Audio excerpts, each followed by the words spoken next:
Hello. I hope that that you can see me okay and that you can hear me okay, and all of those things are working as normal. Let me know if anything doesn't work. To the comments of those from Europe, I know, I'm aware that this is for me. It is 21 at night here in Finland, so it's kind of a little bit of a juggling act to try and find a time that works for me and still, allows our transatlantic friends on the American continents to also jump into the streams. Okay, so I hope everybody is having a good weekend, um, and welcome to everybody here. No, the Sid. I am Finnish. I am Finnish by way of South Africa, which is where I was born. So yeah, I'm actually not. I'm not even actually native English speaking. I'm just. I actually speak a language that's fairly close to Dutch. If you catch me in my native language, and then I speak Swedish and English. Yeah. So, um, so I was futzing around with an idea for a new world building, for a new story, really, because that's why I world build, right? And so I was thinking about this idea the other day, and I wrote the first chapter of it, and it got me thinking about how I start to world build in different kind of genres. So I'm going to kind of compare two kinds of worlds that I recently built. Afrikaans klink baie soos Nederlands. Ek kan Nederlands verstaan, maar nie praat nie. So, for my Dutch friend over there in the comment section, Afrikaans, Dutch very much sounds like a Dutch very much sounds like Afrikaans. Okay, so back to world building. All right, so I'm going to compare the kind of world building that I did for these two different projects, and more importantly, where I started with each project's world building and why I started where I started. Because that's really the important part, right? Is why I chose to start with a specific point in time of the world building. So, Katie, good to see you. Good to see everybody, in fact. I'm glad the Sid made it. I'm glad that Evanarix, that you have caught one of my live streams as well. So how this is going to work is I'm going to tell you about these worlds that I built and how I started. I'm going to start with the first one, which is an apocalypse world. And then I'm going to, pause for questions and whatever. There are probably going to be a lot of questions in the chat. So if you want to ask a question, mark it clearly as a question. I should be able to filter the comments so that I can see just the questions and so that I can answer them, during the breaks. All right. So welcome back, Saint Sir Nick. I made a night video for you, by the way. Well, I made an honorable warrior video for you. So that'll come out sometime in March, probably.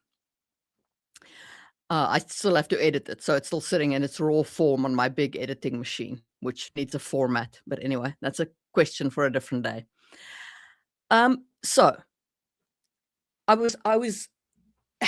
had this idea. Now, I am a diver, which I don't know if any of you know that. But I am a scuba diver. And this is a photo from the Thistlegorm dive in the Red Sea, which is a night dive that is truly, truly spectacular. You can do it during the day as well, and I've dived the Thistlegorm during the day, but it is a fantastic night dive. And the reason why it's so great is because the Thistlegorm is a World War II ship, a merchant mariner that was sunk in the Red Sea by the Germans. and the ship is still carrying, or the cargo of the ship is still on board, so you can still see like the cannon shells, and you can still see this is a one of those little carriage things that you hook onto a motorcycle and stuff like that. So it's like a very, very great wreck to dive. You can penetrate the whole interior and kind of see the motorbike still on the ship and stuff like that. It's an amazing dive. Anyway, so I was thinking that it would be really fun if some diver randomly turned into a mermaid above the Thistlegorm, right? So you're busy diving and suddenly you become a mermaid. And I thought that would be kind of hilarious. Okay. um, and no, Saint Sir Nick, the ammo can't go boom. Not after 80 years underwater. The gunpowder is long since gone. Um, but it's a great dive. Okay, so I was like, okay, so I've got an idea in my head of a diver who transforms into a mermaid on a night dive over the Thistlegorm. Cool. But that does not a story make. Okay.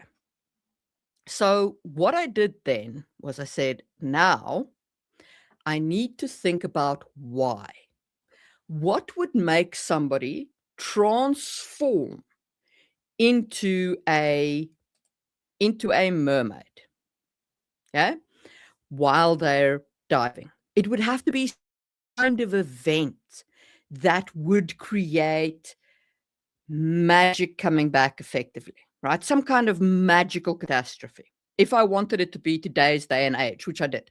Okay, so it's today's day and age, standard day and age, and suddenly smack, turned into a mermaid. And I don't know if anybody else has played the game Shadowrun in any formats, either as a video game or as an RPG. But it was kind of a little bit inspired by that, right? Because in Shadowrun, the world goes through these cycles of like low magic and high magic. And so every 5,000 years, magic comes back, and that happens at the beginning of the game. And then, everybody starts becoming trolls and whatever, and there's like a sort of apocalyptic events, and then you play in the post-apocalypse world. But one, I didn't obviously want to use Shadowrun's lore. I wanted to use that kind of concept, but not their lore. And two, I wanted to write the apocalypse itself. So my character is going to turn into a mermaid, and then she's going to have to try and make her way home, right? And this is not going to be a mermaid where you can transform back to human at convenient times. No.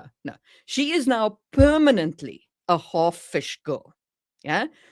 And she's got this very, very heavy tail that is muscle and blubber attached to her, and gills and so on. Now she can breathe, so I'll let her still breathe through her mouth and so on above the water.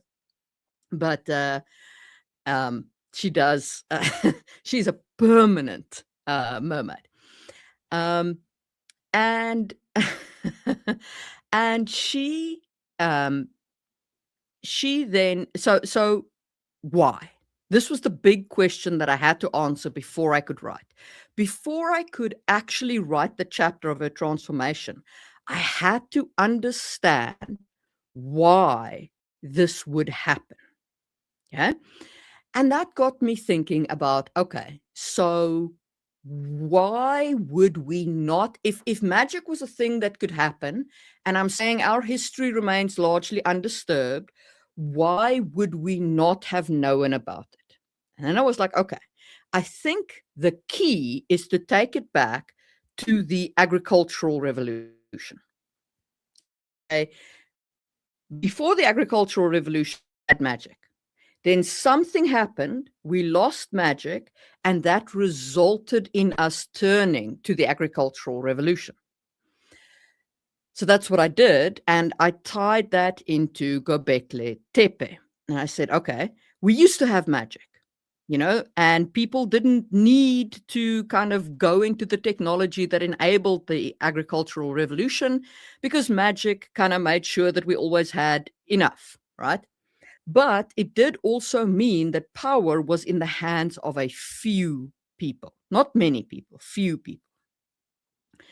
And so there was what amounted to a rebellion where people got together and they were like, okay, we're going to lock magic away. And we're going to lock magic away by ritual, which we're going to put in Göbekli Tepe.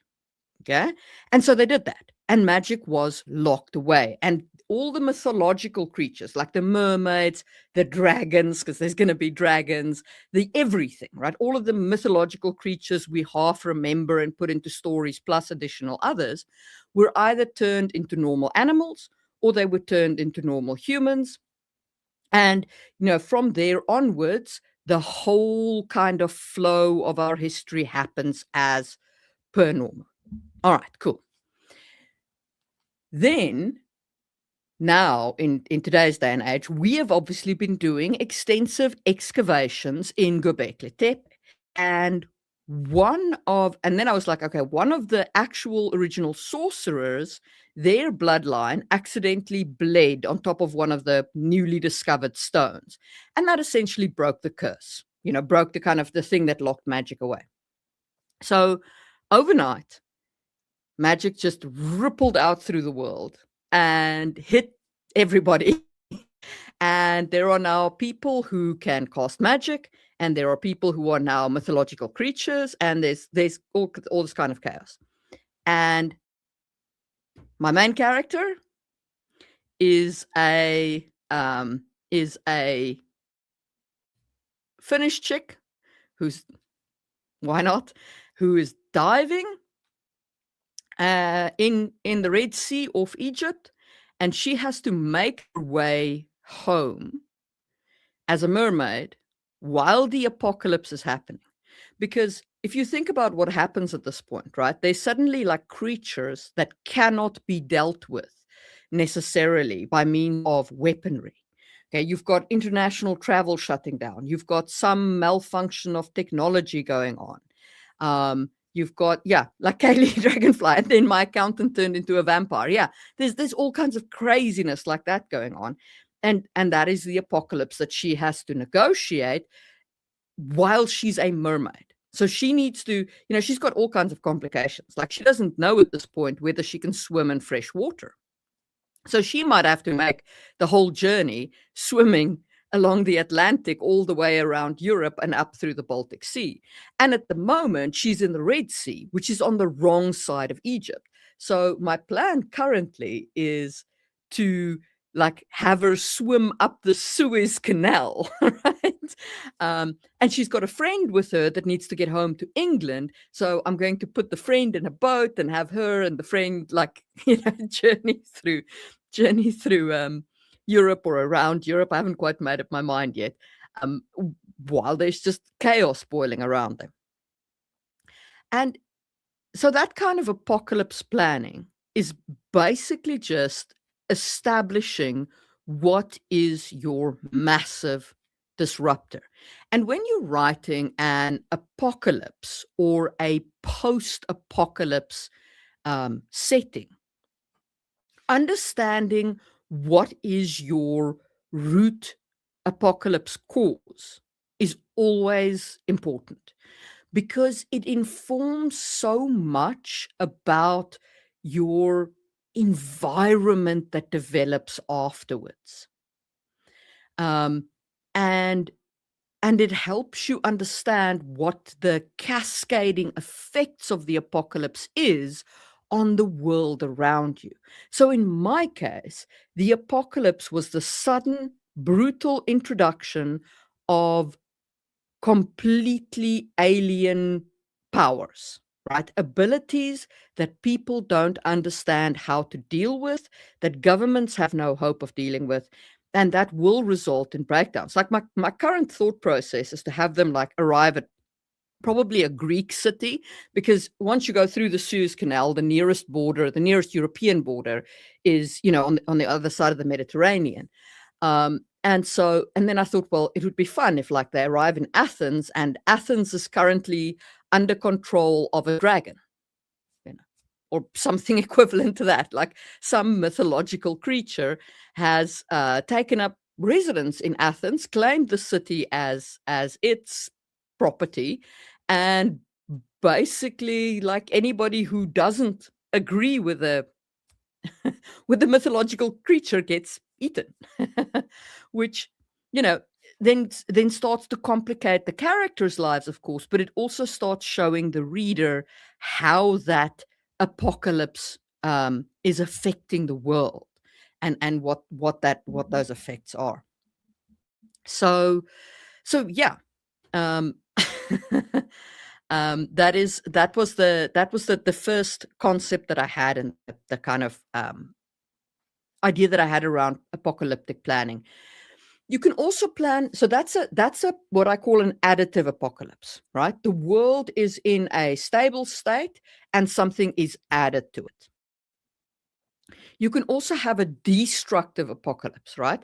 Which is where your world is in a stable state and something happens to it that destroys the the world around it. Something like, a volcano blowing up. That, let's say it's our world today. And for example, one of the super volcanoes goes and it blows up ash in air sufficient to cause a nuclear apocalypse. That would be a destructive apocalypse, right? And then you have to think about, okay, so what happens when you remove things like there's no longer enough arable land to make food with. There's no longer enough sunlight for people to live. Like, all of that kind of chaos then comes into the equation, which is different from the additive apocalypse. Apollo Entertainment asks, question: if with a cast of two people, the story becomes rather intimate. So there will be definitely be time jumps. I'm also thinking of introducing a few extra people, some for parts of the journey, some for the long-term journey. But I will probably, I'll probably skip, let's say, once I've introduced kind of the main apocalypse, right? If they're then doing like the travel and the journey, I'll be like, and we swam out of Barcelona's harbor. And then I'll just be like, 2 weeks later, we entered the channel between France and England, or something like that, right?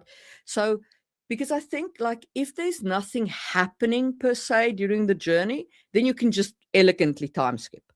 Or you can even just say, instead of just elegantly time skipping, you can just say, for the next 2 weeks, I swam. The water growing colder as we went further north, and so on. So you can kind of do a summary paragraph and move the story along, or you can literally just time skip.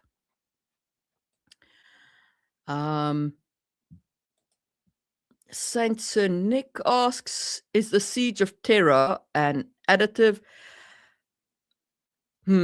What is the Siege of Terra? I'm not familiar with that one for some reason. Siege sounds like it might be a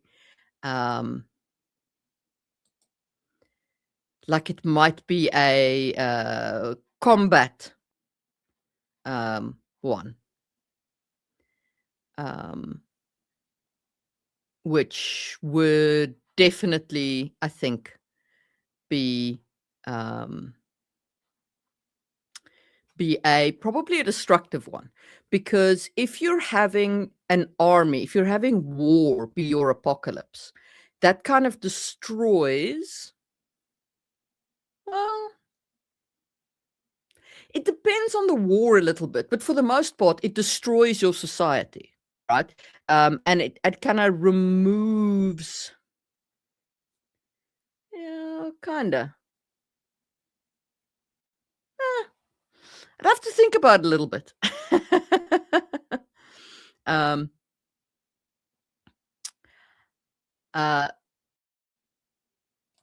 the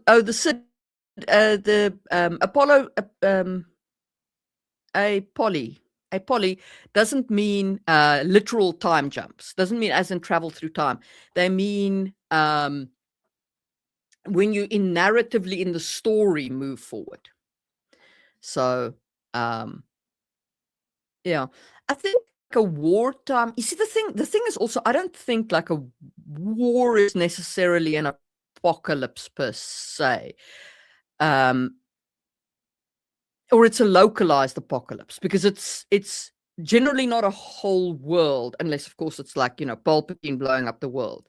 So it's a localized apocalypse for a specific society, and I would say for them it's destructive, because it obviously destroys their ability to continue to live. So, oh, that's Seeds of Terror. Okay, sorry. My bad. I was not bringing 2 and 2 together and coming up with Warhammer 40K. I would say that one was destructive, 100%. I would say that one was definitely. Oh, hello, Achos. So that's who Apolly was.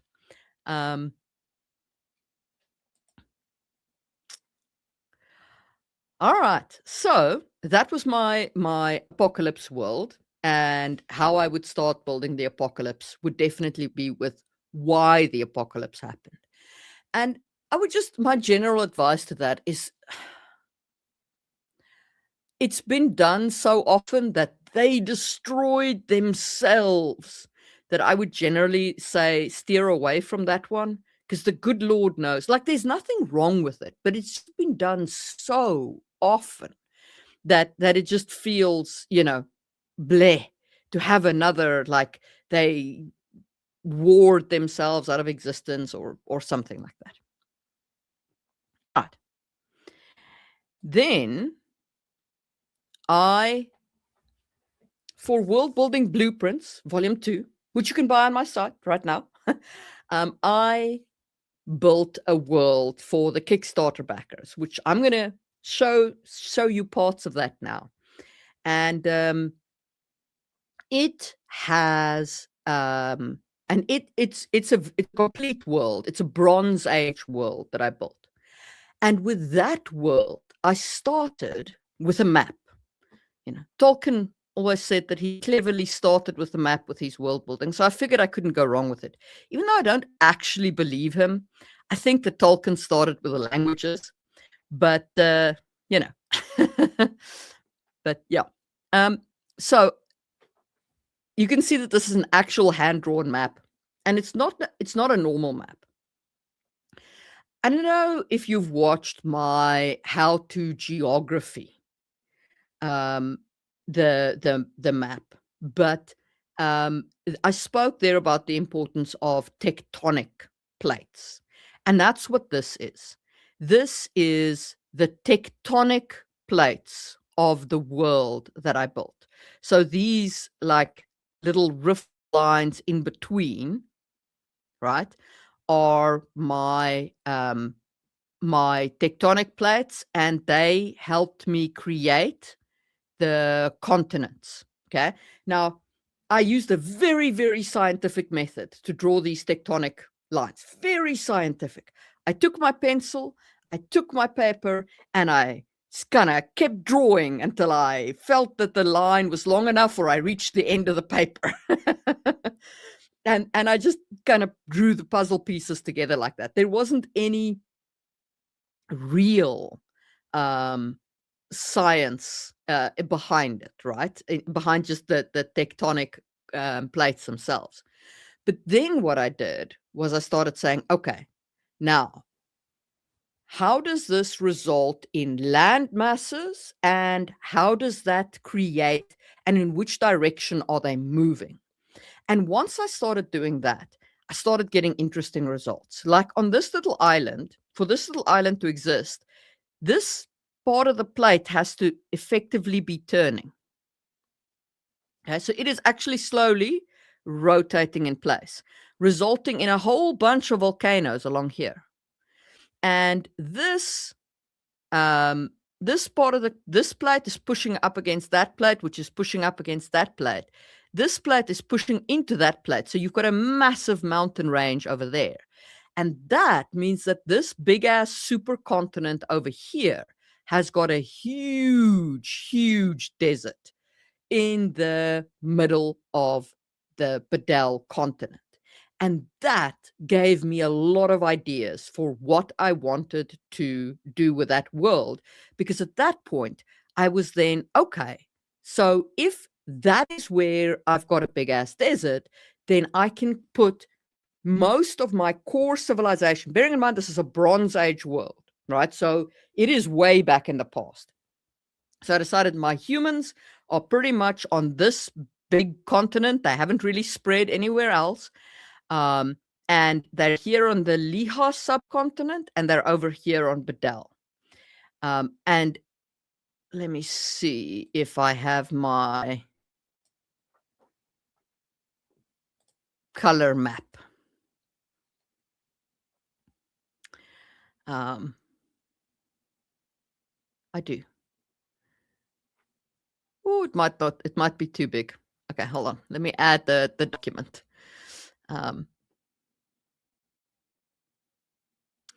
So this is the actual document.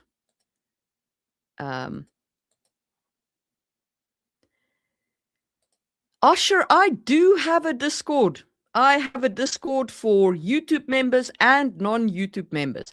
And you can, as a YouTube member, you have a special area that you have access to.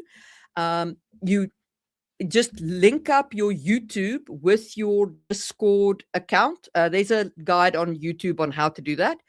And then give yourself and then join my Discord on a link. Let me get a link. I'm pretty sure I have a link.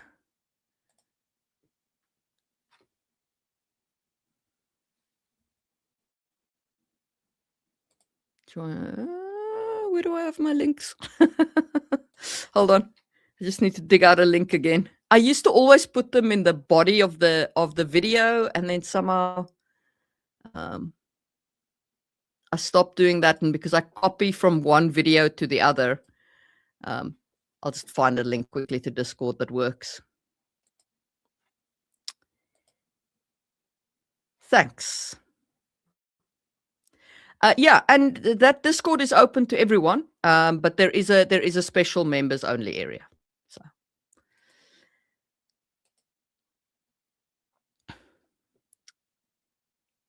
let me see if this map won't add, because it might be too big. Because otherwise, to like slide through this document's gonna be big. Yeah, that's what I thought. Okay. Wait, I'll do this.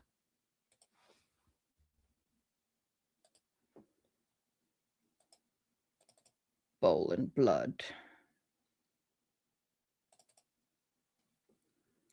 And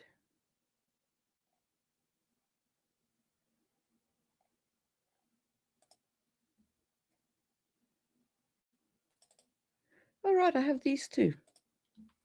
So there's a really cool little site that I'll share afterwards, because I can't look it up right this second.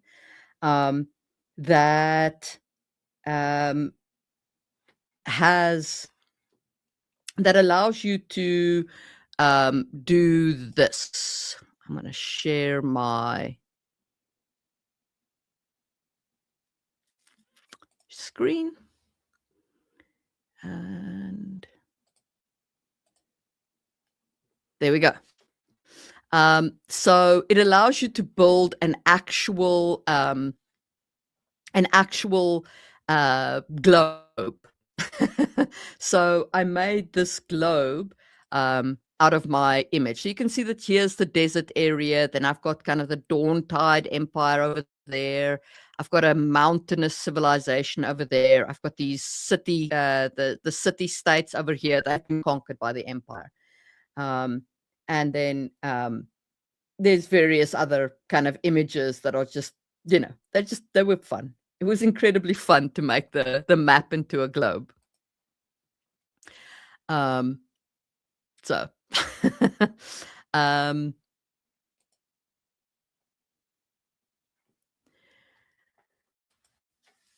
awesome. Welcome to the Discord. Here.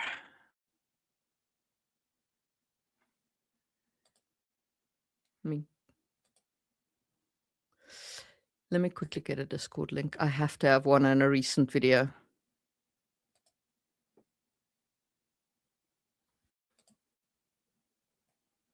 Ha, here we go. Okay, I will put this in the chat. So the program that turned the thing into a map is called Make Your Own Globe. Let me search. Because I don't think I actually put it in my favorites, which wasn't very clever. Oh, it was Woo Space. Here we go. I think it was Woo Space.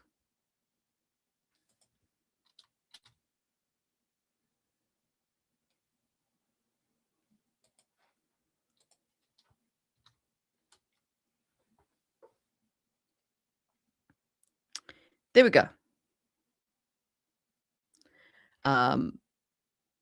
That allows you to upload a picture, and then it wraps it into a globe. It's very cool. And yeah, the Discord for my I've put the Discord into the chat, guys. The Discord link. So you should be able to grab it from there. And that takes you to my server. All right. So what did I start with this world?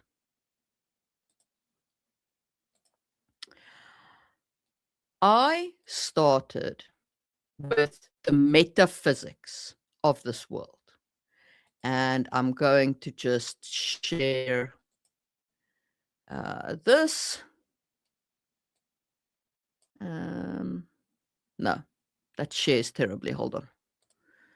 Let's try the Word document.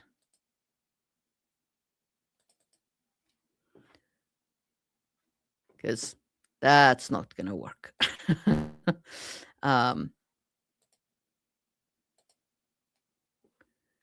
Share screen.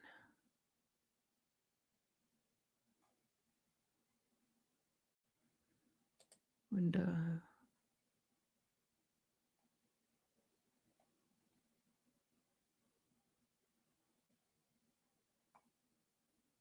There we go. Okay. No, not that.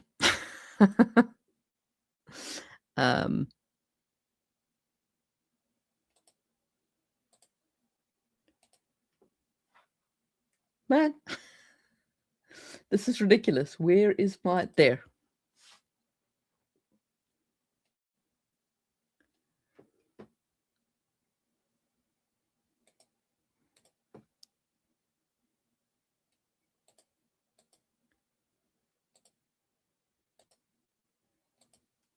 Okay. For real this time.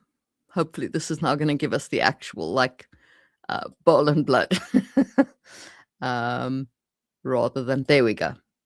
Okay. So let me just move my streaming here to the side. All right. So what I started with when I started with this world is I went to the metaphysics of this world, because I knew that the story I would want to tell in this world would be one that is focused on a specific peoples that follow a god, a specific kind of goddess, because that was the image I had in my head about this Bronze Age world. I actually started with the story of the goddess in my head, where she was harmed, she was abused, right? And she, because of this abuse, became a goddess of vengeance. She learned magic and became a goddess of vengeance. And so I was like, okay, if that's, but the story I want to tell is how her empire then, grew to kind of dominate and destroy others. And they believe themselves to be bringing justice, but actually all they're bringing is vengeance. And so there's this pushback then from this mountain clan, and kind of a whole kind of story about how they try and resist this goddess, right? And her empire. And in order to tell that story, I have to understand the metaphysics of the world. Okay. So I headed over in World Building Blueprints worksheets to my metaphysics of my world. And that was the first thing that I defined in the world, which is what is the true metaphysics of this world? And it's simply that the world of Quar was a realm of unactualized power. It was raw emotional potential, and out of this raw emotional potential, one being eventually imagined a solid place, a place that didn't change. And that was the first god whose body became the world. And then he shaped a channel, or they more technically, because it's not really a gendered thing, shaped a channel out of Quar to allow souls to be born into the world. And souls, human souls, can become gods by bonding with an unactualized demonic entity, demonic in quotes here, a creature from Quar, right? Which is also how magic is used. Um, so basically, and that then creates a god in a physical object, right? Which gives me that very, very cool Bronze Age aesthetic, where you can take your god on a tour of the city and show them the kind of, the whole city, and you can take, you can conquer other people's gods and take their god home, and that's kind of like a destruction of those people's cultures. So that was kind of the setup of the world. And it was so important to me to understand that metaphysical reality that I spent days days figuring this out, because at the end, that whole concept of you have this unactualized power which becomes actualized became the core of my magic system. That's what mages do too. They have this unactualized power, then they write spells which forces the unactualized power that they call up from Quar to become actualized. That's also what they do with demons. They have demon traps where they write a trap for the demon, like based on the Iron Age demon bowls, and then the demons, the unactualized demons, because that's what they are then trapped inside these bowls and become part of the world. So the understanding that metaphysical reality of the world let me understand everything about the magic system. It let me understand how gods worked. It created the whole setup for the creation of this world, and it changed my story quite a bit, right? Because now it's like, okay, so if that's how it works, then how does this work, and how does that work? How did the if I want to have the story of this goddess, she had to have done something to then become a goddess. And then, why don't people normally become gods, and all of these kinds of complications.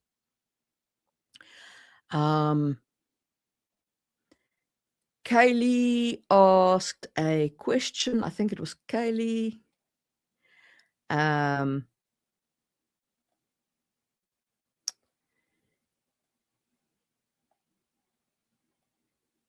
These worksheets, where can they be found? So, Kaylee, these worksheets, if you buy World Building Blueprint, there is a link in there.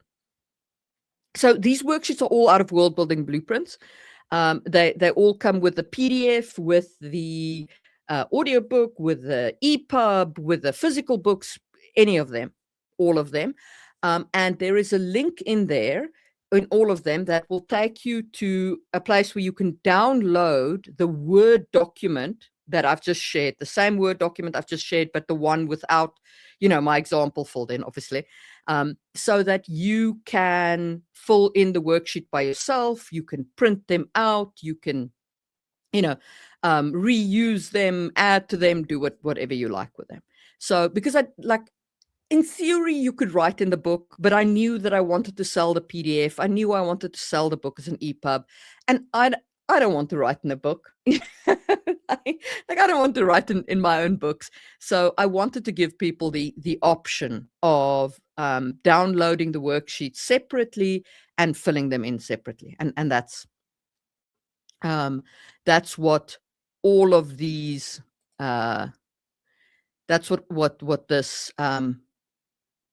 This worksheet is. So that's the example worksheets that I filled in for that whole process. And if I just go back there.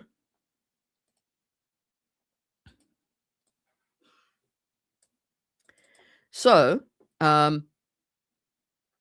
once I had the metaphysical reality, I then went back to the kind of fantasy area, and I started going through what is magic? And I was like, okay, so in this actualized, unactualized thing, magic is kind of people's need to turn to outside forces. Because demons represent the power of dreams and lies. The someday I'll be powerful and I'll do these things. And magic is the learning that it's just unactualized potential. To become real, it has to be actualized. You have to actually do stuff. You can't just dream about the future. And then based on that, that then became the source of my magic is this unactualized power. The cost is the use of stored energy and so on. And you'll notice there that I put in notes for myself there about themes to be careful of. You know what I always say about themes? You can work with any theme you want in a story, but be aware of what you're doing. Because I was playing around with this healing concept where the body needs reserves to be healed. And then I was like, am I implying by this that people need to be fat in order to be healed? And that makes being fat a good thing? And I was like, that's not really necessarily a theme I want to put into the world. I don't want to body shame or body reward or whatever people. This is not a theme I really want to play with. So it's a thing that I'm still thinking of whether I really want to introduce that as a cost. That's the kind of thought process. And then kind of these are just magical possibilities and so on. And then I also created the actual demon species. So in our sentient species, I actually have demons as a species. They're fully magical creatures. Then I have kind of half human, half demon kind of mixture called the Veilkin, that have their own weirdness going on, and they are over here in the fantastical, where they're a sapient human animal hybrid of a cursed lineage, stuff like that. So it all grew from that metaphysics.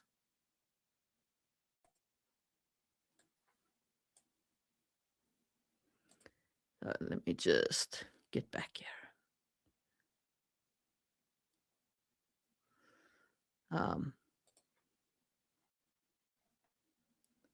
Okay, am I still here?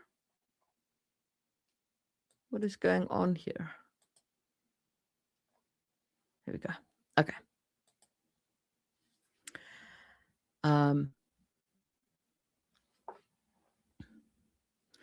So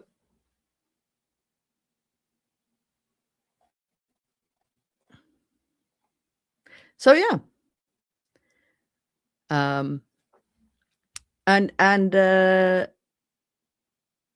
And that's kind of where. So in a world like that, the reason why I started with a map, and I guess that the reason why I started specifically with this map, was because I didn't fully have a story. I had this kind of weird concept of this goddess chick, and I knew I wanted to build a Bronze Age world. That was kind of what I had, you know? So I figured out the metaphysics, and then I built the map. And the map really clarified for me what I'm doing here. And that's just, like where I'm putting things and why things are there and what the empire looks like. The empire became like this Highlands empire that had conquered the city-states. And there were this, and I knew there had to be a desert. And then that whole center continent became a desert. And that became where I put the desert culture. And all of that kind of grew from understanding the metaphysics and then drawing the map. And so my advice to you is that where you start with your creative project depends on the story you are creating. Okay. If you have a story that you have a very clear, like initiating event, build like an apocalypse, build that out. If you have a story that has a very clear kind of spiritual component, like me with this Bronze Age God story, right? Make sure that you understand the metaphysical reality of that world. Build that part first. And then, like after that, if you're going to build a geopolitical story, like I was going to do with this conquering empire, draw your map. Because your map is going to help you understand what got conquered where and how that whole conquest worked. If you are telling a story that is more, I don't know, more focused on like a coming of age story, all right, then you need to understand the character and their culture and what they need to overcome in order to become an adult. Like they start as a child, they end as an adult. How does that journey work for their culture and then for the character specifically? So those are kinds of the kind of things that I think about when I'm starting the story. I always start with, I have the thoughts of a story. I've got an idea in my head of the kind of world that I'm looking for. And that's why I always say, like, you need that North Star. You need that idea of what you're building towards, right? And then that then starts cascading, and you start thinking about what is the most important part of the story that I need to understand in order to tell the story. What is the core of the story that I need to understand? So yeah.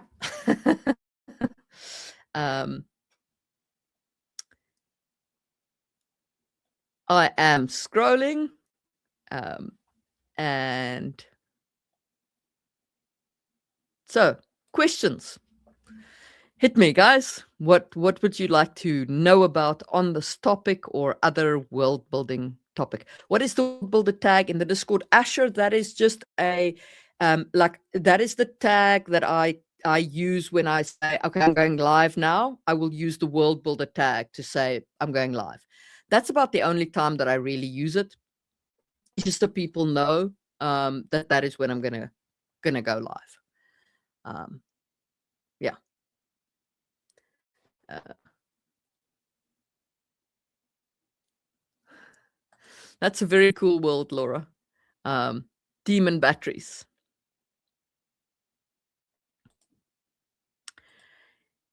In the so in on that Bronze Age world, I absolutely have one. I have got one god home per god, because the whole process of becoming a god infuses the demon spirit and the human soul into a single physical vessel, and that becomes the god's physical vessel. Their body is gone, they're in this physical vessel. And and they also have a place where they were born, right? So they've got two kind of holy things: their home, which is their vessel, and the place where they were born, which is their place of power. So if you take the god home to the place where they were born, then the god has additional abilities and so on, because they are then in their kind of home court advantage, if you will. So that was the details that I worked in there, that I also worked in later with, like, when I wrote a short story in the world. And so I built in some additional world building and so on, as I actually wrote the short story is about a pirate who ascends to be the pirate god of his people. And I built in like a whole bits and pieces of extra things in there. Mr. Freeze, the theme and the purpose of the POV characters in the context of a grand epic. So, in my in how I like to do this. In fact, let me share that. Let me share that Word doc again, because it's actually relevant. So this is what I like to do when I am putting together my when I'm putting together my themes for the world, right? So okay, this is about my audience first. What does my audience enjoy? So this world was built for people who like Game of Thrones, First Law series, the Bloodsworn saga, stuff like that. And then like, sort of what pacing, danger, and world depth do they like. Then I like to think about high impact themes. So what theme hits hard and why? And then I go, okay, what is my story core? Okay. My touchstone for this story is Demon Bowls meets the cost of Kill Bill. And the conflict here is that the Dawntide Empire weighs the Lejal Clan Alliance tribes and judges that they have created victims among their people. In vengeance for those victims, the Empire marches. Opposing them is the prince, a prophesied hero, and his mentor, survivor of a culture previously destroyed by the Empire. In a twist, the prince dies, and the mentor must use his death to forge a coalition to oppose the Empire. Trope twist, mentor becomes the hero. Okay, so from that, in order to make those things a reality, I need the following characters. I need an antagonist who her motivation is to bring justice without mercy to the victims of oppression, because that is one of the core themes I'm playing with here, is that sometimes people call a thing justice when what they mean is vengeance. And that's what the Empire brings. The Empire tells itself that it's bringing justice, but really what it's bringing is vengeance. Then we have the hero, the prince, who defends his people, and he actually gives up his life for the cause about midway through the story. And we have the protagonist, who is the prince's mentor, right? Because that's my trope twist, is actually the mentor has to drive the story to conclusion. And she has fled the Empire before, and she has run out of road. She's been forced into a corner. She must fight now, and chooses to do so first as the mentor and then as the priest of the martyred prince. And that's kind of how I choose my POVs. Then I go into, so this is just deeper stuff, but then I go into deeper on my plot with the plot beats. And then I go into this very important part, which is the story circles. For each character, I plan an emotional arc. Okay. Which isn't their plot arc per se. There's events that happen to them. What I use for the story circles is what emotional journey does the character go through. So in this case, the mentor starts as an exile journey. She has nowhere to run. She tries the gods and demons routes. It fails her. Then the lesson she has to learn is that people, flawed though they might be, learn and grow around her, and she realizes that all are the answer. And then she has to sacrifice her private grief to make a martyr of the hero and turn him into a human rallying cry against the empire. And her reward is that the Dawn Tide is turned back. And she is grieved over the hero's death and the cynical game she had to play with it, but her dependence on gods and demons has changed, and now people are in the forefront of her mind. And for our antagonist, she has a negative arc, right? The lesson she should have learned here is that she has the opportunity to call off the invasion, but her training carries and she rejects all mercy. And then the tragedy of her arc is she returns to Kemetia, deeply troubled about her religion and wondering if this was all real, if this was really Orazai's will. And she is stripped of her rank and exiled from the city. So she has a tragic arc, and that is kind of how I plan these things. I plan my plot first, and then I go, okay, what is the emotional journey that my characters go on through this story? So I hope that answered your question, Mr. Freeze.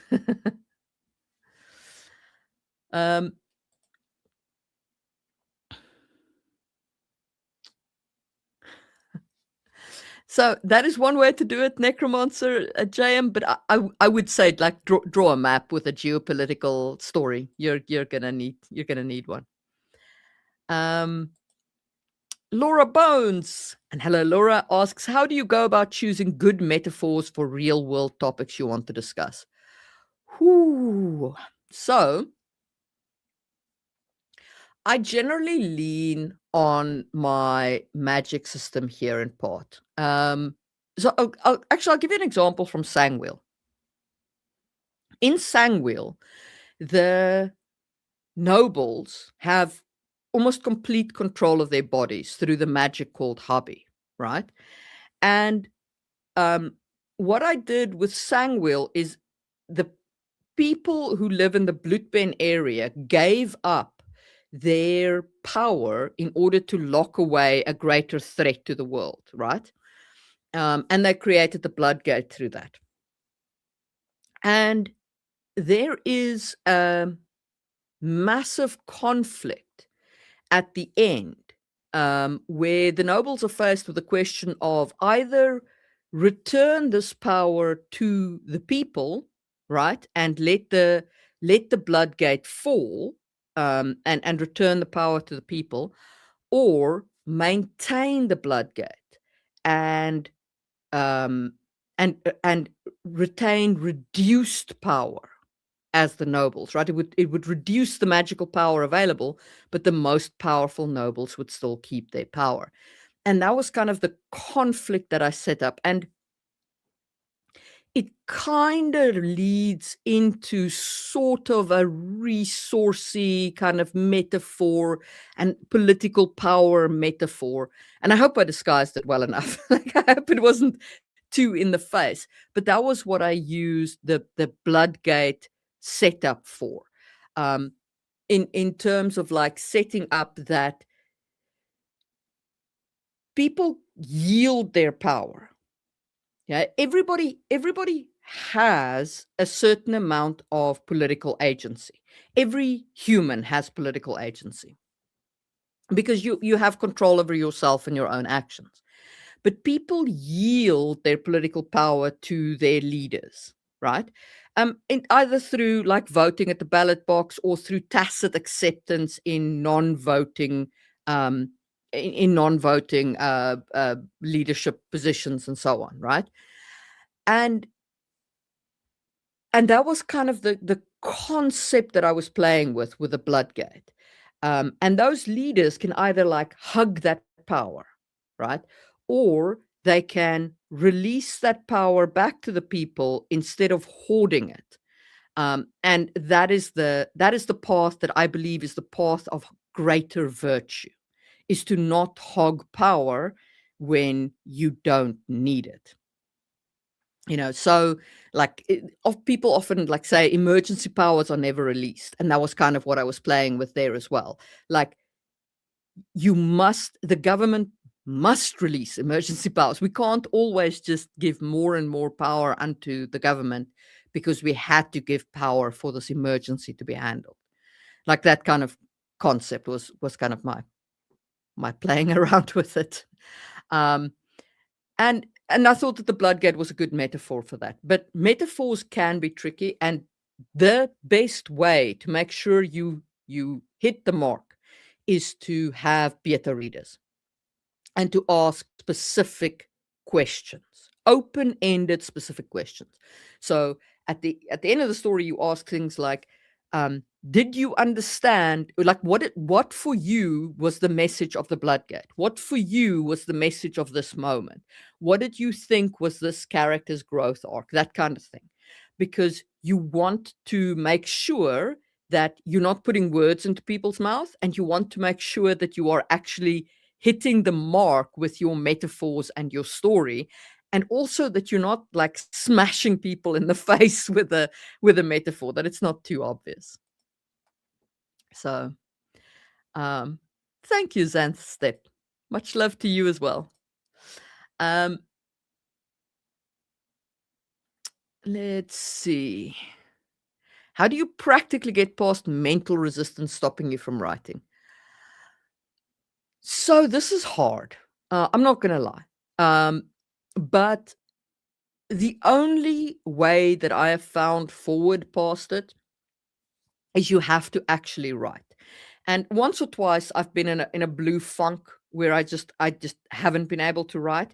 And the way that I got out of it was I said, okay, between this time and this time every day, I set aside 1 hour every day. I am going to sit down in front of my whip, and I'm going to either write, or I'm going to world build, or I'm going to edit, or I'm going to do something on this piece of work. And if it's a blank page, that's fine. If I write 200 words, that's fine. If I write 100 words, it's fine. If I write one word, it's fine. As long as I actively write something. Okay. There is no other way to get past here. There's unfortunately no like magic bullet for it. You have to just sit and write. Right? Even if, as I say, you just write 100 words, you make a specific time slot for yourself, and you sit down and you just make at least one word make it onto the page. I haven't found any other way, but I mean, this is a creative subject. What works for me won't necessarily work for you, so bear that in mind. But I would say, like, make time, sit down, and write. Um,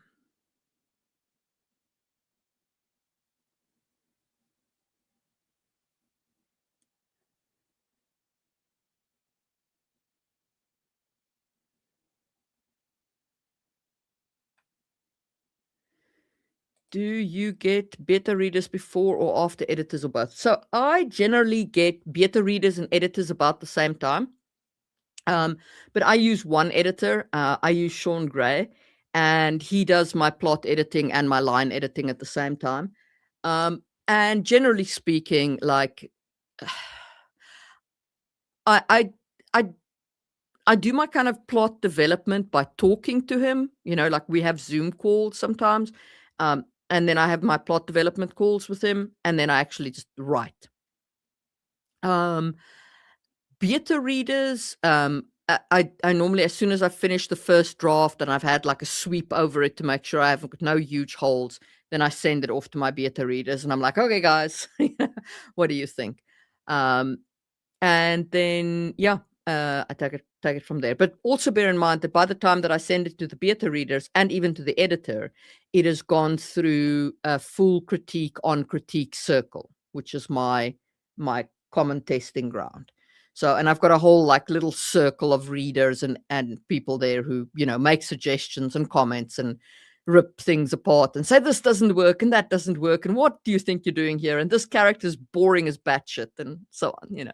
So they don't they're not shy to to say that this doesn't work or whatever, which is great. That is what you want out of a writing circle. You want a writing circle that says this is boring, don't do this, because better to get it at the writing circle level than to get it in the reviews when the book is published. So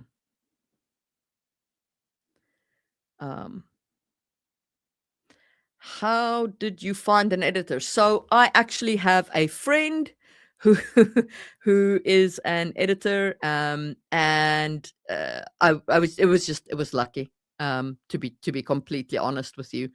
But you can go onto Fiverr, which is where I get a lot of my artists from, um, or Flash 500. I think that site has got a fairly decent editor.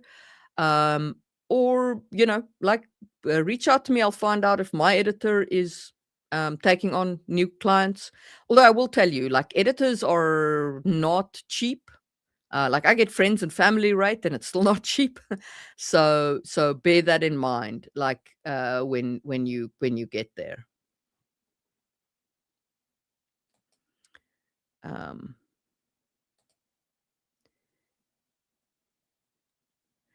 so I post on critiquecircle.com.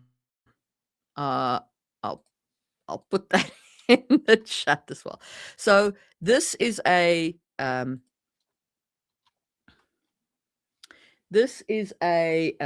site where you can post your writing, and so how it works is you critique other people and they critique your work. Okay, so you tend to build up a relationship over time with people. And some people's critiques are worthless, and some are great, and it all just depends a little bit. It takes time to build up a circle that you trust, that to critique your work. But you can post a chapter there, you can post a short story there, whatever the case is. I wouldn't post more than say 2,500 to 3,000 words. Post it on there. Critique a few other people that will create a critique debt, and they will see your story when it comes up and critique your story. And then you start building up kind of like a relationship with people, and you regularly critique their work, which will be good for your writing as well. And they critique your work, which is good for your writing. And then you get genuine and honest feedback. You don't have to use Critique Circle. That's just the one that I know and use. There are others. My podcast buddy Drake runs a paid service, which is all behind a paywall pretty much, called the Writer's Room, where we do live critique pods over Zoom. I'm on that as well as like a Zoom critique pod runner, but that does cost a monthly subscription fee. So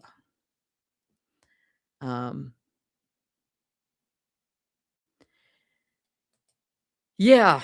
Yeah, mental block can definitely arise. And if you're trying to force your will to do something that it's not quite wanting to do. I'm currently in that situation in the final act of my latest whip. I'm really struggling to make this third act work. I think I might have solved it. We'll see. We'll see. I've got to do some work, and then I'm going to have to do some editing, and I'm going to have to do some extra world building, and I'm going to have to go back to chapter 1 and edit some things there, and so to make all this work. But that's sometimes how the writing process work.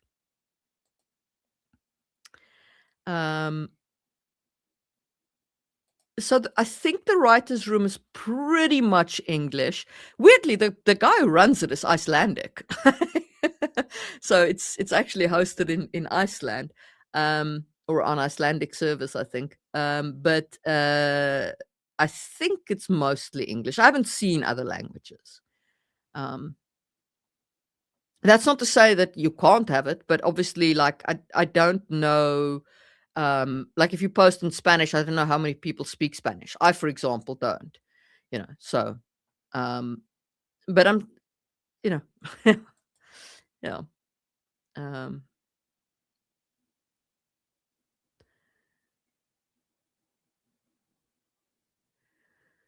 yeah. So I hope that this was fun.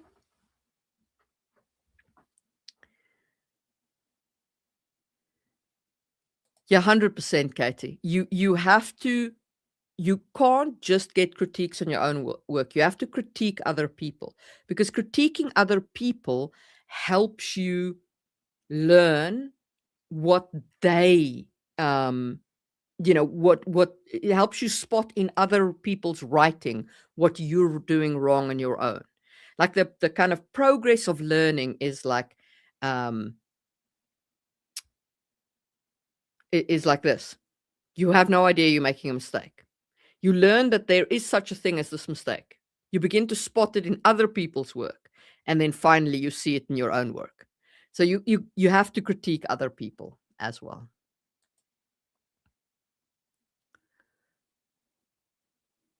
Yeah, 100%. Like, it's the same reason why I write in English, you know. Um, the market for non-English, you're obviously restricted to just your own market. And Spanish is a bigger market than any of the languages I speak, at least. I mean, Spanish is a big language, but like Swedish and Afrikaans and, God forfend, Finnish, those are all tiny markets. um,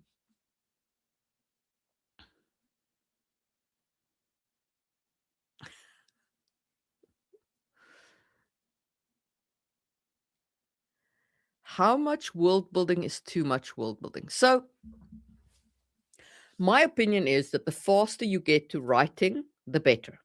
Start writing the moment you feel comfortable, because once you start with the writing process, you will uncover what you still need to world build. Then, when you hit the point where you're like, whoa, whoa, whoa, wait, I don't understand how this part works, stop and go world build it, right? Do this kind of messy in between process, because I promise you, if you try and world build everything up front, you're going to end up building things that you don't understand and that you don't need. And you're going to not build the things you do need. So it is much better to, the moment you feel comfortable, that you have enough of a grasp on the character and the story, to start writing, and then stop and build as you need to. Have I ever heard of Incarnate? Yes, I have. I have, absolutely. All of my maps are made on Incarnate. So if you go to my website, under the world of Sangwheel, I'll put a link to it in the chat. So if you go there, you will find my maps that are for my world, and they're all built in Incarnate.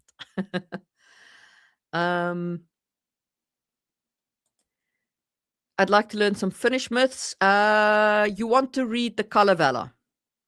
There's an amazing YouTuber called the Antimation.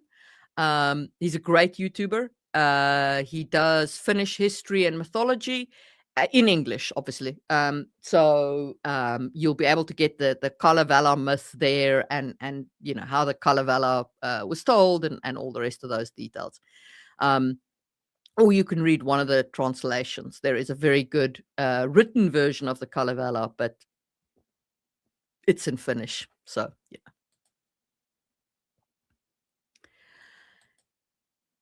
It's possible. I know Spanish is really, really big because of South America, as well as obviously Spain. But I don't know how many people speak it.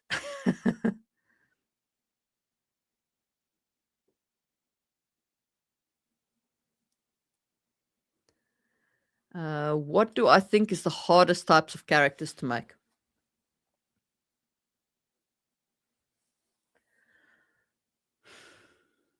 I think it depends. I write tortured warriors really well. Um, or warriors, kind of like tortured assassins, assassins who are kind of at war with themselves. Um, but I think it depends.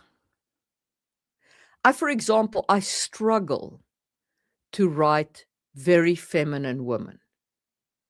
Um, like that is a weakness for me. It's one that I actually like. I originally wrote two eroticas, which you can look up on Smashwords if you want to buy it, because Amazon won't carry them because they're on the wild side of BDSM. Um, but I wrote those books to make myself write a more feminine female characters, because I genuinely struggled with feminine characters. I struggled to make them real, to not make them come off as wooden. Um, I also struggled to write relationships, which was the other reason I wrote those books, is so that I could make myself write these relationships. Because like it's not a strength for me. And you would think like that's normally a thing that guy writers struggle with. Well, girl writers can struggle with it too, case in point. Um, so yeah, um, it depends. 100% Laura, if you are building for yourself, build your world as much as you like. Go bananas. um,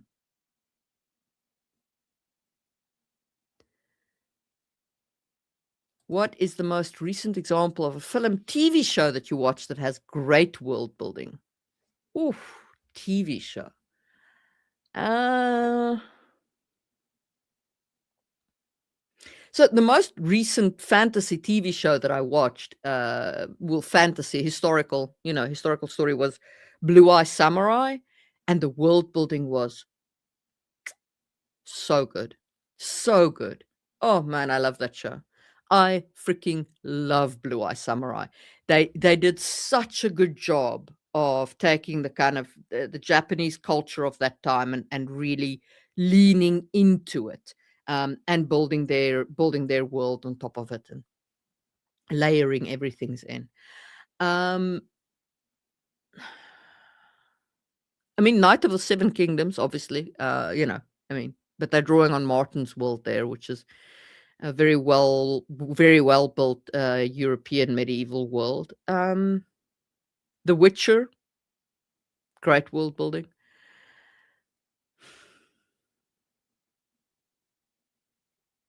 Bad world building. Did you?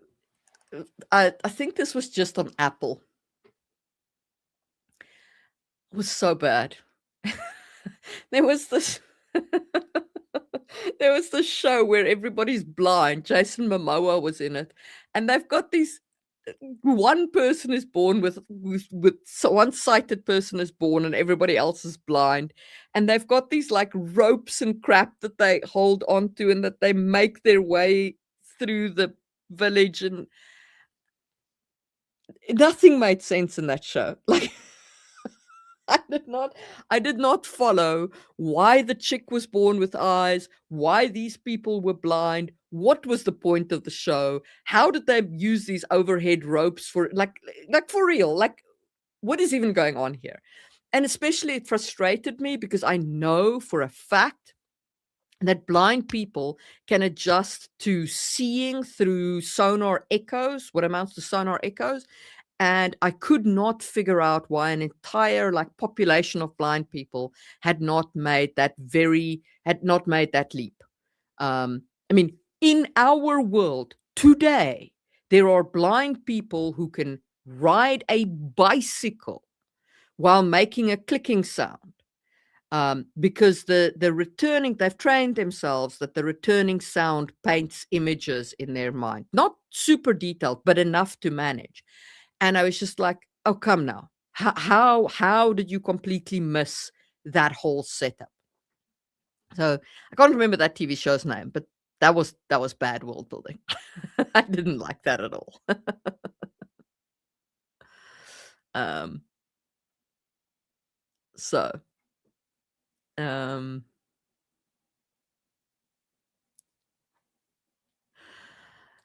yeah, if you go to Smashwords and you look up, wait, I'll find a link to Dahlia Tethers Smashwords.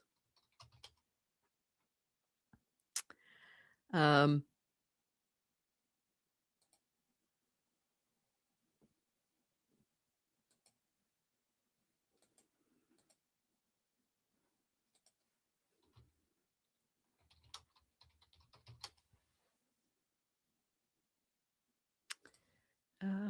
what was it called? Hold on. Let me find it quickly.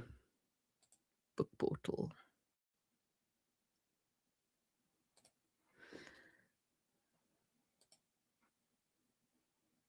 There we go.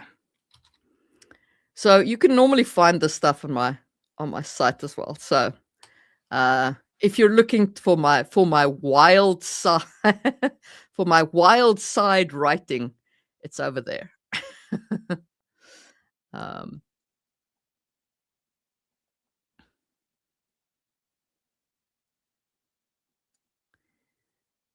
um,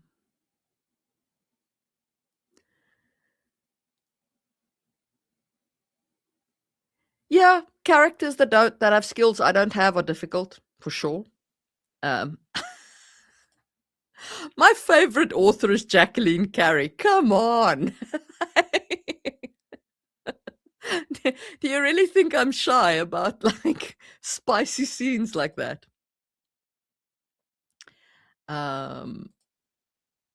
Do you think magic should be visible with glows and auras, or only if it's like a fireball? So I think it depends, right? So what purpose do you want from your magic, right? This can be a rule of cool thing. So you can be like, I want it to be visible and I want it to glow because it's going to create this cool effect, and then you can have it be visible for rule of cool purposes. Or you can have it be visible to kind of like emphasize that the mage is different from anybody else, or to show when the mage is casting, stuff like that. It depends on what you thematically want magic to do and what serves your story better. There's no right or wrong answer here. Okay. These are fantasy worlds. They are coming out your head, born out of your head like Athena springing from the mind of Zeus. You can go bananas to the wall, and just make sure that whatever you do is serving your story. That's really all. Um,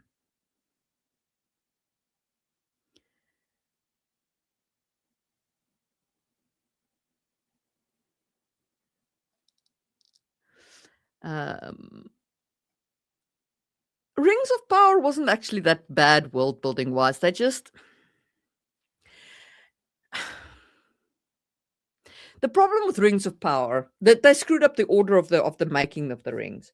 But they did a really good job with the kind of like interaction between those two characters, the two Charlies. That was really well done. The kind of gaslighting of Sauron. But where they screwed up was they didn't give enough developmental time for Galadriel's storyline to land. And so her storyline felt rushed. It felt awkward. It felt shoved in there. And they could have done a lot better with the setup of the human storyline, because the human storyline is actually fairly canonically accurate, but it's again, it's rushed, it's compressed, it's in your face. There's no subtlety subtlety to it, because they're just cramming storylines in there. And the one piece of truly abysmal world building in there are those grim dark hobbits. Nobody needed grim dark hobbits. Literally nobody. None of us asked for it. None of us wanted it. They did not need to be there. And that would have given them a whole 20 minutes extra per episode to more properly develop the other storylines. Carnival Row was great, Laura. You're right. Carnival Row was fun. Yes, I can. But so how I can tell world building is going to be good or bad is simply in how much depth there is in the culture, right? So, and that's for me, and this is me, right? So don't don't take this to the bank. It's not the same for everyone. This is a subjective hobby. But for me, if I feel like the culture is real, like I could walk into this culture and it would be a real thing. It has real art. It has real philosophies. It has a real framework. These people believe they are part of the same culture and they are culturally coherent with each other. Then I'm like, I buy this world. I can buy anything. I can buy weird cultures. I can buy magic. I can buy dragons.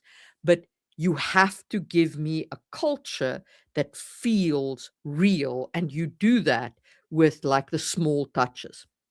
So I'm currently rereading John Gwain's Bloodsworn because I read the first book and then there was a big delay with the third book because his daughter died. So when the third book now came out, I was like, okay, I'm going to go back and reread the first book again before I finish the series. And I was just reminded of how rich his cultures are. Now, he drew heavily on Viking cultures, right? So it's a lot like George R.R. Martin, right? Martin drew heavily on European medieval culture. But Gwain did a lot of research into the Viking cultures, and he drew heavily on them, and he made those cultures fantastic. Like the names he uses, the kind of the way the people talk feels culturally distinct. These people feel like they come from a real culture that has a real moral framework that is not my moral framework, but it is real. It is valid within their world. So, yeah. Firefly was great world building. Fantastic world building.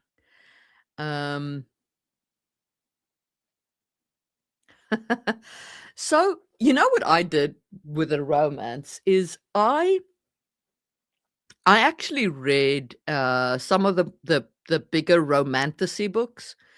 They're not normally my thing, which is probably why I don't write them well.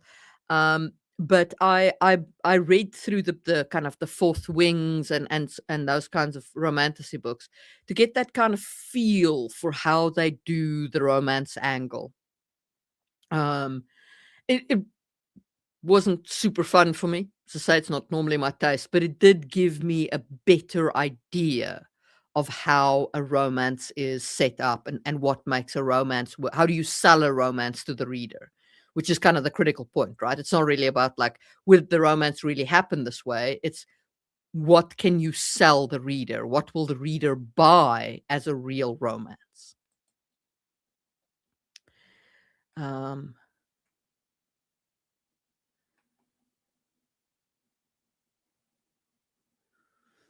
So to answer your question about which books, I don't know, Fourth Wing.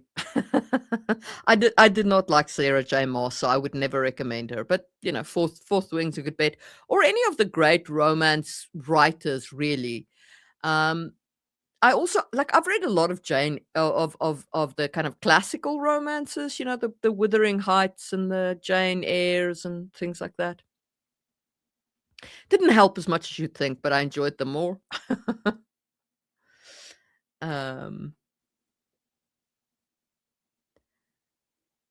Yeah, don't use Twilight as your example. Twilight's terrible. I didn't buy that romance. I didn't buy that world. I don't. Do not.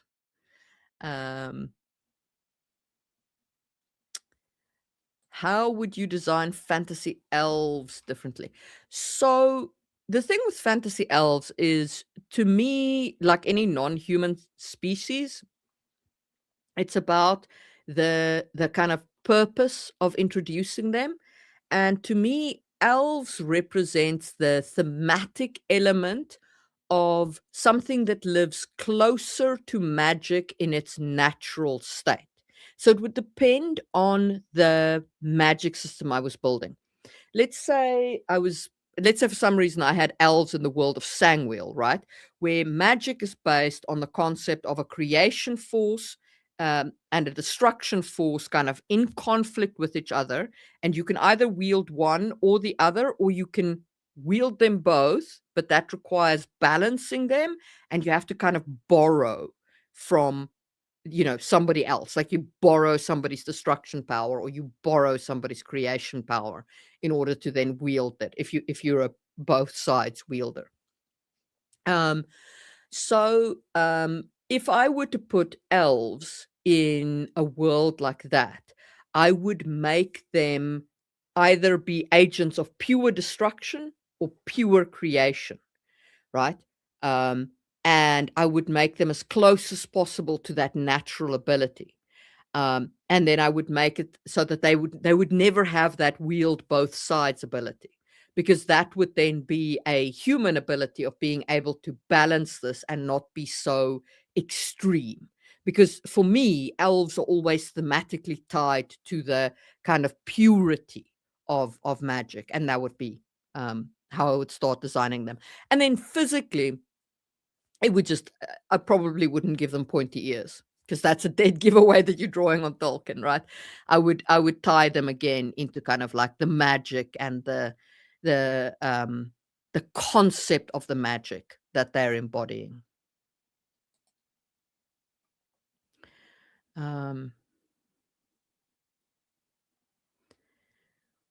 What do you think about consistency? So, it is very, very important that you are consistent enough that readers buy your world. Like, that's the important part. Okay. You can be inconsistent if you can get away with selling it to the reader. If you can't, you can't, right? If you can, you can. It's that simple. Like the eagle Mordor thing is a bit of a joke. It's very common, but honestly, like, no, the eagles probably couldn't just have flown across Mordor. They're eagles. It's a land of volcanoes. Sauron would have seen them. He has flying wraiths. The whole thing would have ended. No, you can't just pop the hobbits onto eagles and fly and drop the ring in the volcano. Like, you would be visible and vulnerable while you're in the air. So, yeah.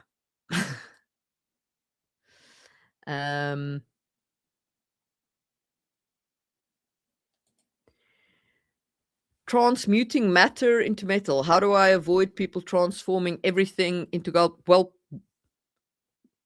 why would you stop them doing that? So they transform everything into gold. Gold is meaningless in your world. Done. Gold's everywhere. People eat off gold plates. I mean, like, lean into it. Why stop them? Just build the world around it. Like, metals are irrelevant to this world's wealth. What's important to this world's wealth? Food, grain, ceramics, something other than metal. If you can make metal with magic, metal isn't your source of value. Make your money something else. Glass, like, use something else as your value carrying mechanism.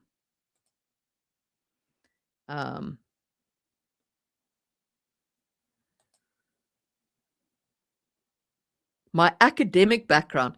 Okay, so I have a degree in mathematics. um, so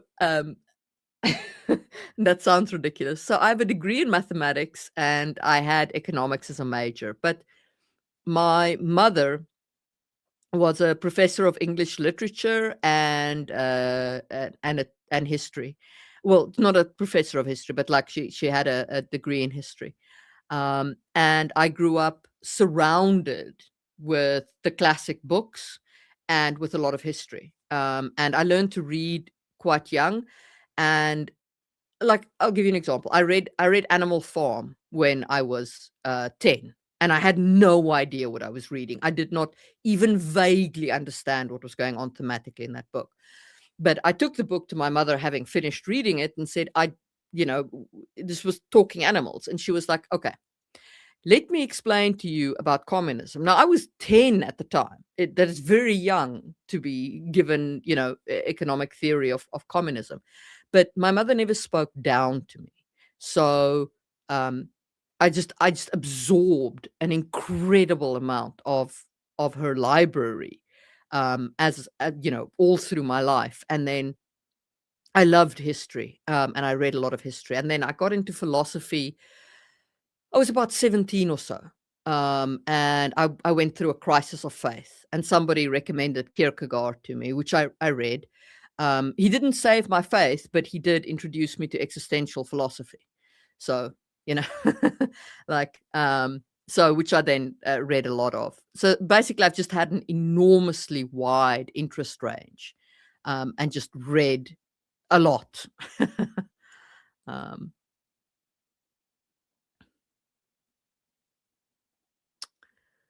Basically. So.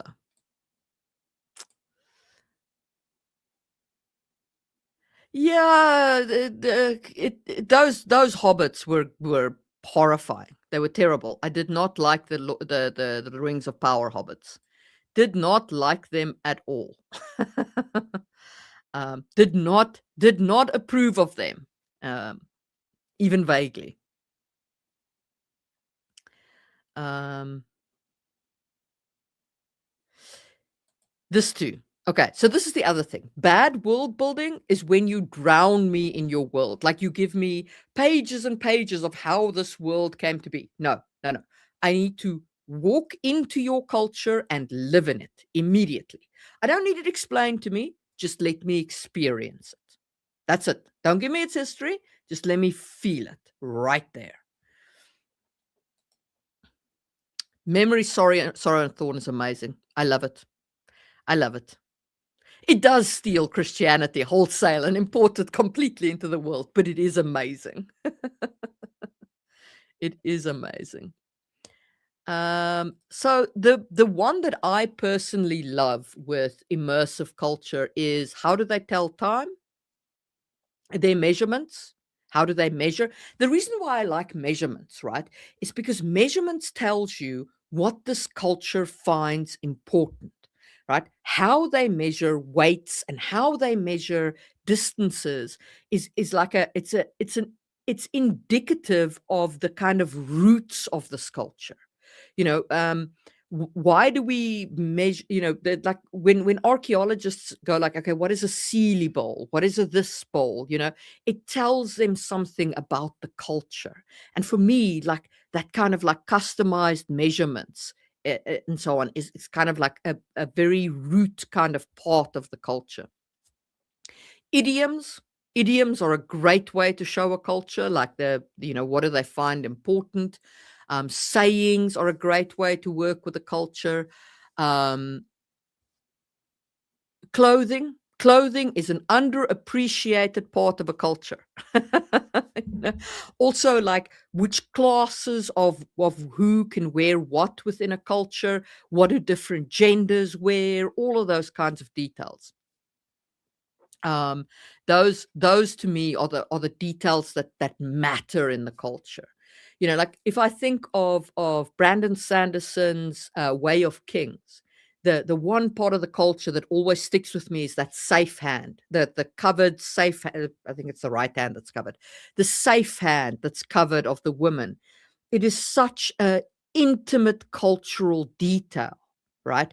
That this hand it's considered obscene to see a woman's safe hand uncovered. It is such a beautiful cultural detail that ties into their ideology and into their philosophies, and it has this history and so on that you get like through time. But yeah. um Mr. Freeze says, what is your favorite fantasy or sci-fi book to come out in the past 10 years? Okay, I'm going to cheat and say Cassile's Servant by Jacqueline Carey, but that's because Jacqueline is my favorite author. So take that with a pinch of salt. Like, I love her. It's not her best work. But I am emotionally committed to Jacqueline Carey's work. So, she will always top my list. But discounting that, past 10 years, so that would be 2016, probably Bloodsworn. Probably the Bloodsworn saga by John Gwain. I really enjoyed that. I think Brian McClellan falls out of your timeline because I loved the Powder Mage trilogy. Those are the two that stand out for me in the past 10 years or so. Like, phenomenal, both of them. That's when I read them anyway, the Powder Mage trilogy and the Bloodsworn saga. John Gwain and Brian McClellan. Highly recommend. Love them both. um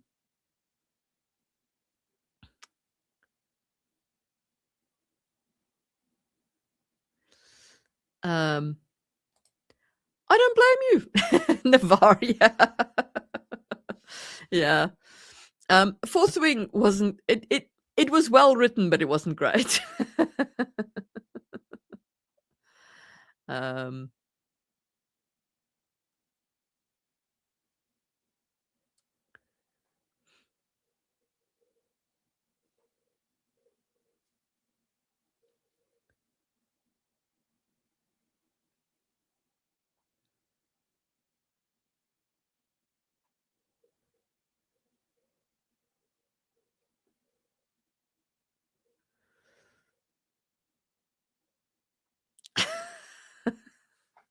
you know do you know how much use a degree in mathematics is?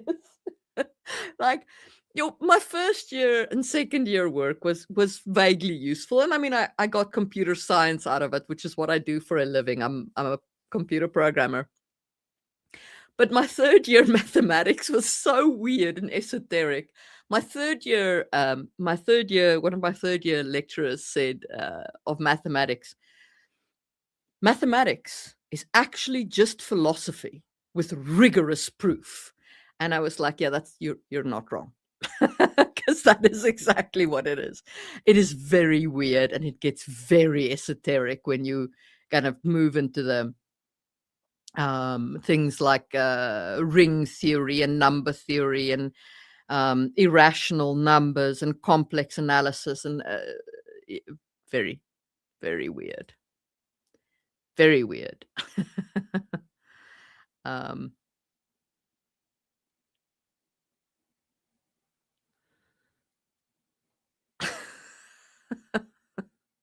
Thanks, the Sid.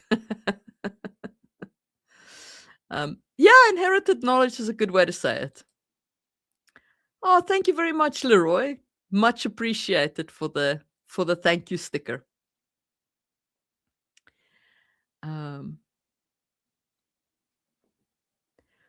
Thoughts on the sort of words used to describe clothing or other items? Yes. So this, I would say, depends on the voice of the character, right? So what you're looking for here is that the voice of the character needs to be something that you want to describe clothing through the lens that the character sees it.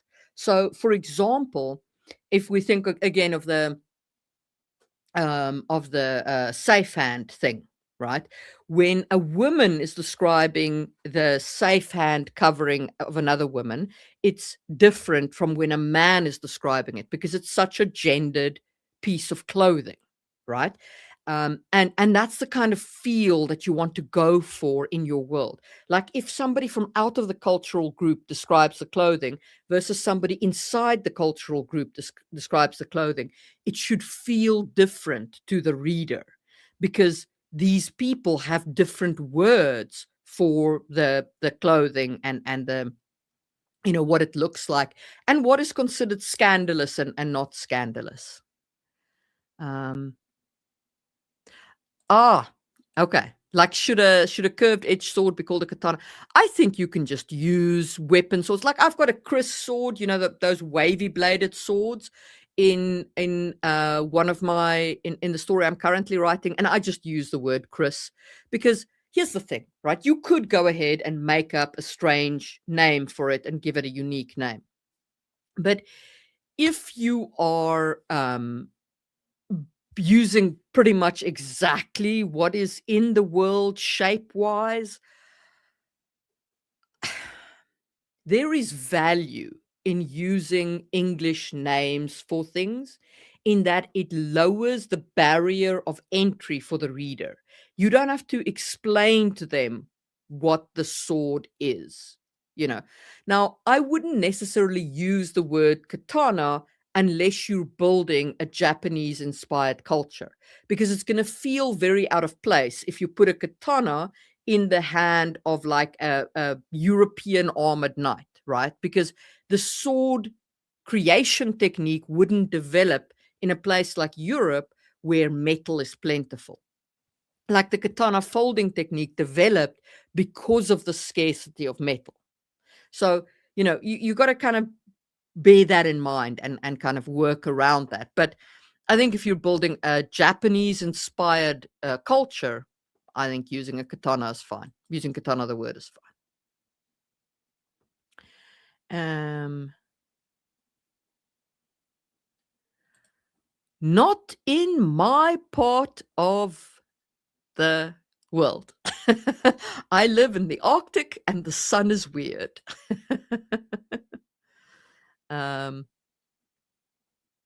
Did I read Malazan? Yes, I read Malazan. I love Malazan's world building. It is phenomenal. It is so good.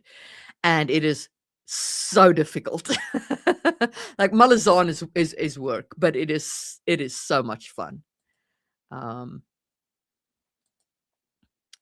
I'm having a hard time incorporating lore into my chapters.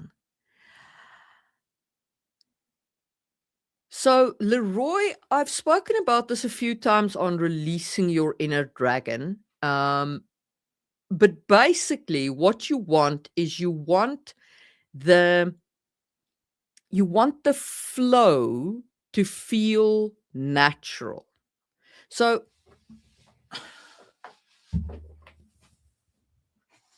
exposition is fine. Okay, the problem isn't exposition. The problem is when exposition feels like exposition because it's unnatural. Okay, so I'll give you an example. I'm just going to read from Hidden Blade. Louis eeled through a knot of shoppers, the spicy scent of fried onions tantalizing his taste buds. His belly reminded him that it had been a while since breakfast, but he ignored the faint pangs of hunger. He had a job to finish. The incomplete task lingered in his right pocket, a squishy reminder, but it would wait while he browsed the stalls. Before he completed his business in Lumios, he wanted to buy a gift for his daughter. Bright-colored cloth awnings shaded the trestle tables of the vendors, their raucous calls and emotional bargaining points raising a clangor louder than a battlefield. The ripe fragrance of too many bodies packed together formed the undertone for every other scent in the square. Although Lumios boasted many permanent shops these days, market days' popularity endured with the smaller artisans, and Louis enjoyed the traditional bazaar. He stopped before a woodcarver's stall and touched a small bird dangling from an awning. A cunning string allowed the bright blue wings to flap when pulled, the red body remaining still on the suspending twine. A toy for your child? The vendor asked, a carpenter's journeyman badge strung on a plain ribbon around his neck. Yes, for my daughter. Louis touched the black beak, and the bird twisted on the string, a red painted eye flashing at him. It's a blue ron? Eh, I thought it might amuse some noble. The journeyman held out his hands, fingers splayed. Not that I won't sell it to you, mind. Okay, so Leroy, what I did in this this was just page 1, right? Is I gave you, this is a city called Lumios that has a market day style of bazaar. Okay, so their economy is still one where people bring their goods in and sell them at market day, even though they have permanent shops. There are guilds and they wear badges around their necks. So they have a guild economy. Our main character, Louis, has a daughter whom he loves enough to buy a gift for. And there are birds that are blue and red that are called blue-ron birds that are important enough in this culture to be made into toys, right? In a bazaar. And you get all that without, I think, exposition. So it's all built into the description and into the encounter that Louis has with this merchant while he is on this mission, which is this squishy package in his pocket. But you do have to maintain the tension while you're doing this encounter. And that's what I try to do by introducing the squishy package in the pocket early so that the reader's got that tension through line.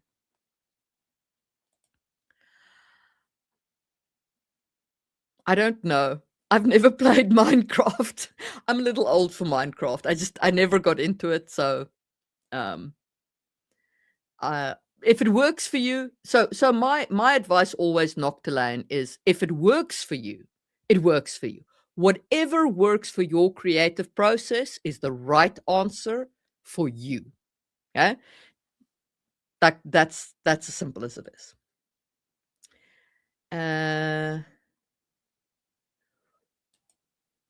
What is the first idea I had for Sangwheel Chronicles? The first idea I had for Sangwheel Chronicles was I had this image in my mind of a man riding towards a city through a field of wheat.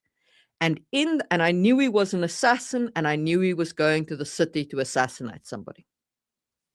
That was it. That was the core of the idea, was this wheat field that the man was riding through towards the city, and he was going to take somebody out in that city. That was the beginning of Sangwheel.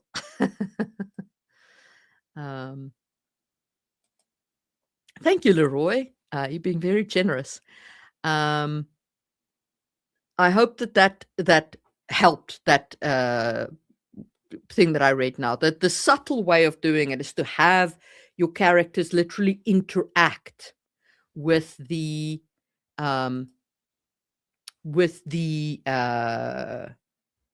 world, and even with the magic. Like a little further on in the same chapter, this is all in chapter 1, right? So he buys the bird, he leaves the market behind, and here there's a little bit of like exchange of money, so you learn what the money is called and all the rest of that. And then then he leaves the market. The buildings crowded close here, eaves meeting overhead, casting deep shadows. Old beer and more noisome liquid splashed against his boots, but Louis ignored the stench.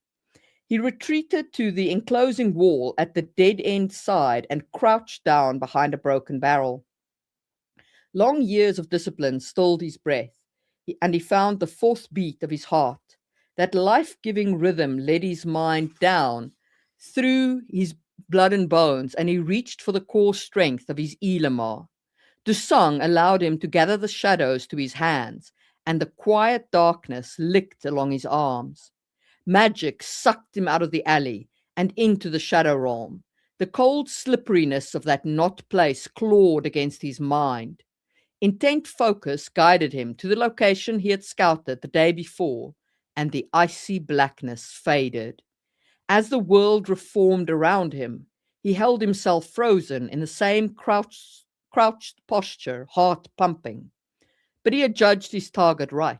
The strong room was empty.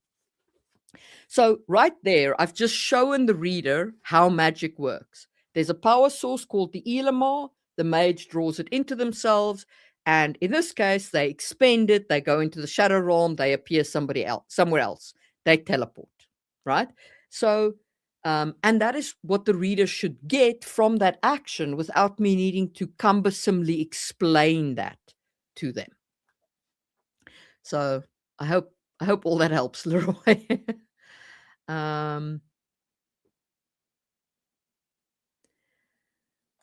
In an Indian themed culture, I would call a cloth a sari, because you actually want to emphasize to the reader that this is an Indian themed culture. Like, I have a coffee culture that's based on kind of Ethiopia in Kisangi, and I call the coffee pot jabena, which is the Ethiopian word for a coffee pot, right? It's a coffee pot, but made of ceramic. But I call it the jabena because I want the reader, if they ever go and look for that word, I want them to find it in the Ethiopian culture.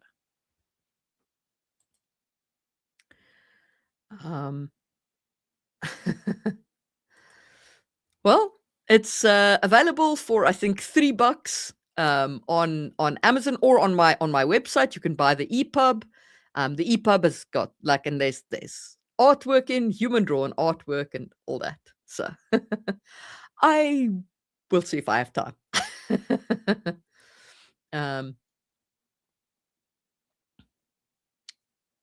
So I hope that helped, Leroy. I could probably do an episode or a stream just on that topic of how to do that. I think I have a video actually on kind of showing your world.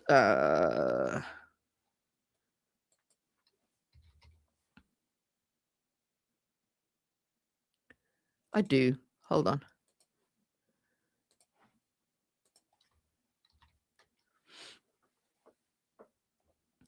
All right. Goodness. We've been here 2 hours. Okay. Thanks, everyone. I hope that you enjoyed the live stream. I did. It was great fun. I hope you got value out of it. And I will see you soon for another one. My pleasure to be here with you. You guys are awesome. And I'm glad you made it the Sid. I am so glad. All right. Bye.